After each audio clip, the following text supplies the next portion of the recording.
What's up, everybody? Today I'm going to be talking about the Upper Moon number 5 Gyokko. I'm going to talk about his backstory as well as his part in the Swordsmith Village arc. And if you guys can hit that subscribe and like button, it would greatly help out this channel.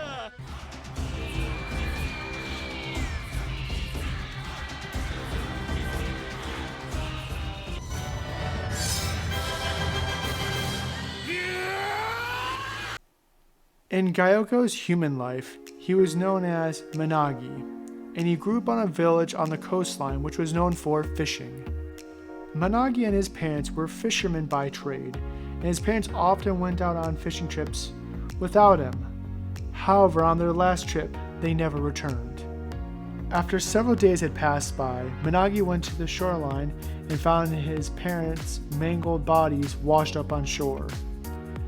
This is where Managi developed a strong interest in corpses.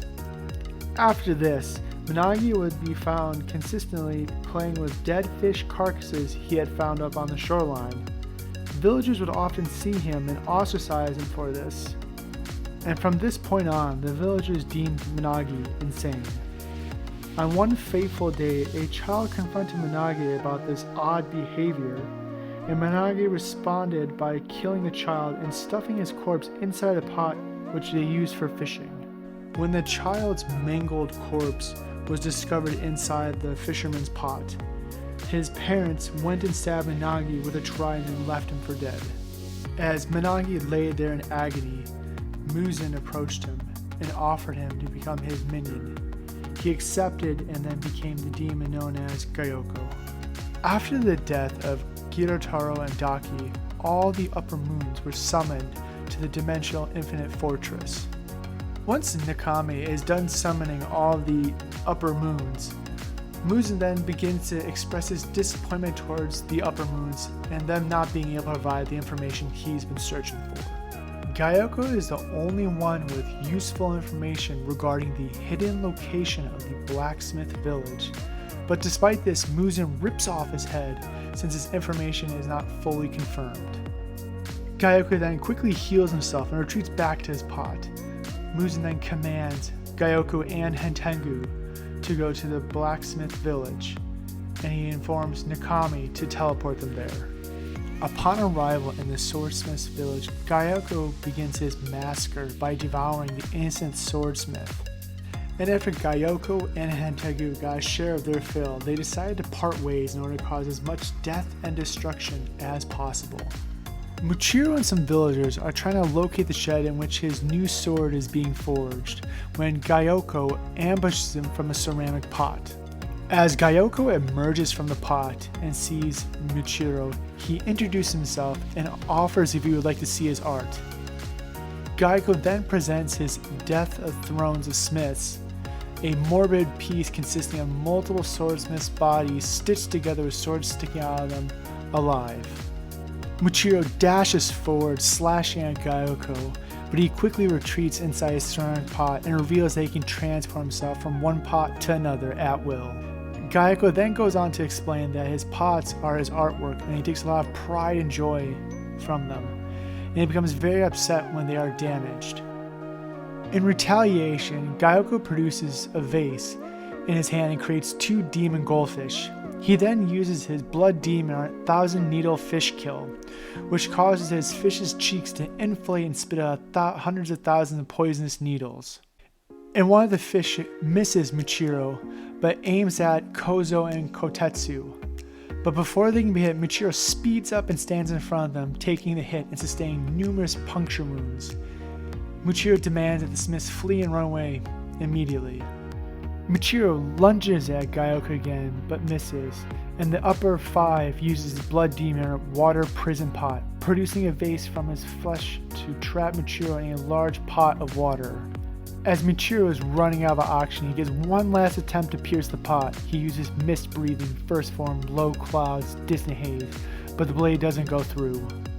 With Muchiro trapped, Gyokko finds a shed and kills the swordsmith protecting it, where he sees Hotoro polishing and admiring a blade he has been given to work on. Gyokko believes that him not to be the village chief, so he launches the demon at him. It causes several lacerations to the smith, but Hotaru remains focused on doing his task. Gyokko, angered by that the smith not acknowledging his presence, the demon resolves to break his concentration out of spite. As Michiro slowly suffocates to death, he sees Tanjiro asking him, accepting his death. He refuses to listen to him when Tanjiro states that someone will help him, believing that leaving something in the hands of others is the worst possible decision. He accepts that he had overestimated himself and surrenders his life. Kotetsu then appears and attempts to help the Hashira break free, futilely stabbing the pot with a knife. Michiro wonders why Kotetsu is helping him, believing it to be a higher priority to flee and protect the village chief.